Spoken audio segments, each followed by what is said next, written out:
Bom dia, estamos aqui para apresentar o trabalho Reestruturação no processo de trabalho do psicólogo em UTI adulto durante a pandemia Covid. A Letícia, que se encontra aqui do meu lado, psicóloga de referência da UTI no Hospital Universitário de Florianópolis, Camila, no caso eu, e uma residente, Maria Eduarda.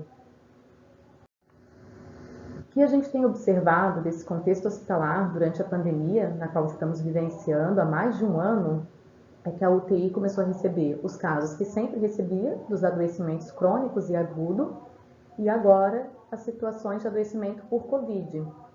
Isso acarretou em todo o hospital a preparação da equipe para esse uso de EPIs muitas vezes que não estavam acostumados a usar, né? E outras questões relacionadas aos fluxos de atendimento, como fechamento dos ambulatórios, cancelamento de cirurgias eletivas.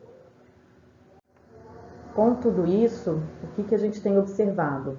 Na parte dos profissionais, uma dificuldade deles se identificarem entre si com esse uso desses equipamentos. Recebemos muitos profissionais novos nesse período, né? Muitos processos seletivos emergenciais, que se chama. Então, profissionais entrando e uma maior dificuldade ainda de se reconhecerem. E a sobrecarga dos profissionais com essa paramentação, a insegurança de estar sendo exposto à contaminação.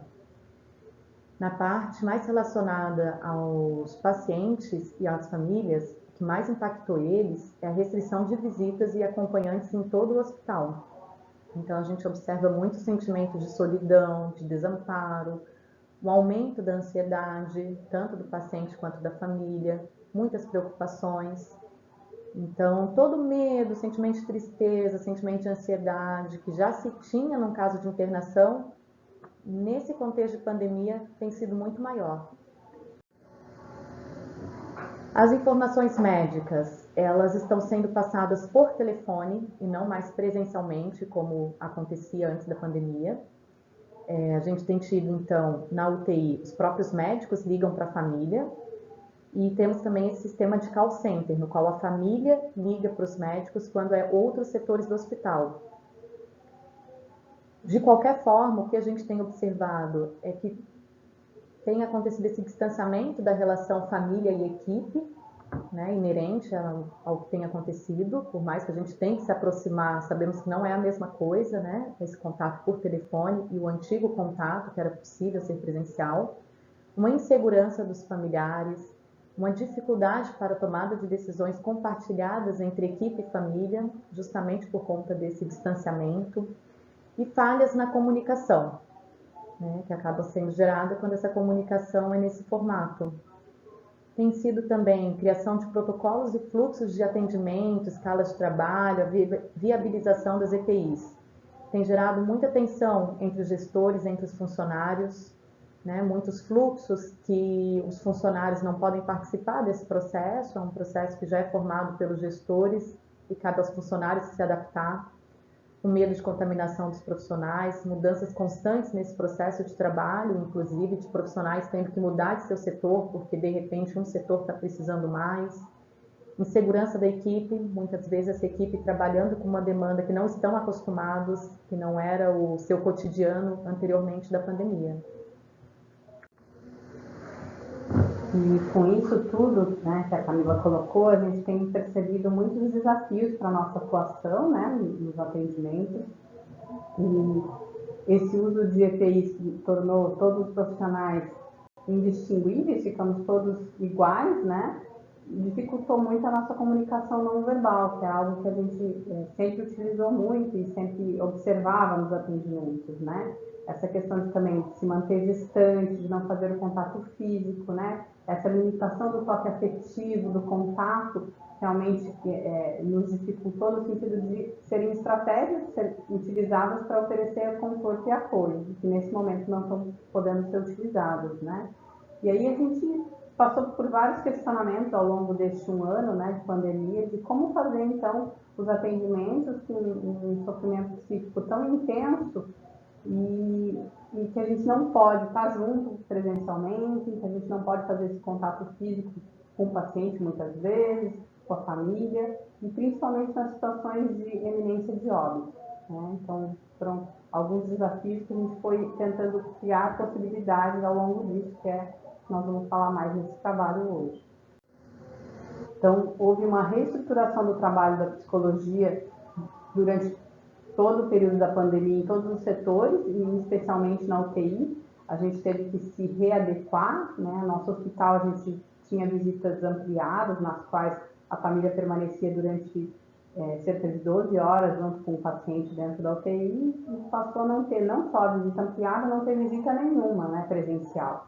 Então, uma das alternativas pensadas foi a questão da visita virtual, na qual a gente liga para as famílias, faz videochamadas, que eles podem conversar, tanto com os pacientes acordados, né, como na foto, a gente pode observar, né, uma foto que foi autorizada pelo paciente, então, em que eles podem se comunicar, podem estar conversando, mas também para os pacientes intubados e sedados, né.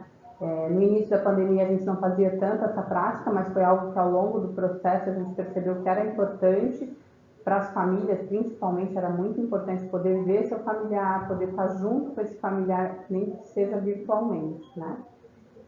O envio de áudios e vídeos também foi algo que a gente criou ao longo do processo, que as famílias enviam mensagens, orações, músicas, algo que faça sentido, né, para esse paciente e para essa família, tanto para pacientes acordados quanto para pacientes intubados, né? Então isso foi algo que vem sendo realizado ao longo do tempo. E nas situações de piora do paciente, possibilidade de falecimento, a gente tem criado de alguma forma os rituais de despedida, né, que anteriormente era feito presencialmente, agora temos feito de forma virtual, né, também através das videochamadas ou através dos áudios, dos vídeos que essas famílias nos enviam, pensando na mesma proposta que era presencial, né, de poderem resolver os conflitos prévios, agradecer, pedir perdão, perdoar, então poder resolver essas questões previamente, né, e conversar com o seu familiar que está aqui conosco. E a gente observa que, principalmente nos casos Covid, em que muitas vezes as cerimônias e os rituais posteriores de velamento e enterro são com caixão lacrado, a possibilidade de se despedir na UTI, mesmo que virtualmente, tem sido muito benéfica, né, para essas famílias. É um retorno que elas nos têm dado e que a gente percebe que quão importante é, né, poder possibilitar isso para os familiares, né? Então, que eles estejam próximos ao seu ente querido que está aqui conosco, falecendo de alguma forma, né? Então, isso traz eles para perto, né? Então, a psicologia aí fazendo isso. Além disso, a gente também faz as ligações para essas famílias, faz os atendimentos telefônicos, oferecendo apoio, suporte, orientação. Então, a gente constantemente também vai monitorando essas famílias e fornecendo apoio via telefone. Em algumas situações, a gente faz o atendimento presencial também, né? Quando o paciente falece, que a família vem aqui pegar a documentação, a gente faz o atendimento presencial. Quando existem outras possibilidades, né, de atendimento presencial, às vezes uma conferência que a equipe chama para conversar com essa família, para ajuste de expectativa, a gente também faz esse atendimento presencial, né? Então também tem sido feito. Então, como eu disse, que a gente tem observado que, de forma geral, as novas intervenções, ou as readaptações e reestruturação do processo de trabalho têm sido muito benéficas, tanto para a equipe quanto dos pacientes e familiares, né? A gente percebe que a nossa equipe, ela nos apoia e nos auxilia na identificação de pacientes e familiares que possam se beneficiar dessas intervenções. E também a gente percebe que a equipe fica mais tranquila ao saber que o paciente e a família está sendo cuidado por nós, né? Então, de alguma forma, a gente está olhando para isso que eles não estão podendo fazer, né? Então, eles também se sentem cuidados da equipe, isso é bem interessante. A gente percebe uma diminuição de sofrimento psíquico de familiares e de pacientes, né? Então, que eles se sentem mais próximos, eles podem conversar, né, com as pessoas que eles amam. Então, isso é algo que a gente percebe que diminui a ansiedade, diminui os medos, as incertezas, né? E para os familiares também é uma possibilidade de estar junto, de se despedir, de poder pegar a mão à distância, né? Então, a gente tem observado isso como bem interessante.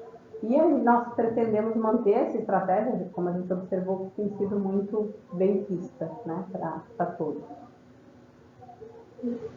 E é isso, a gente agradece a possibilidade de estar aqui falando e estamos à disposição para conversar.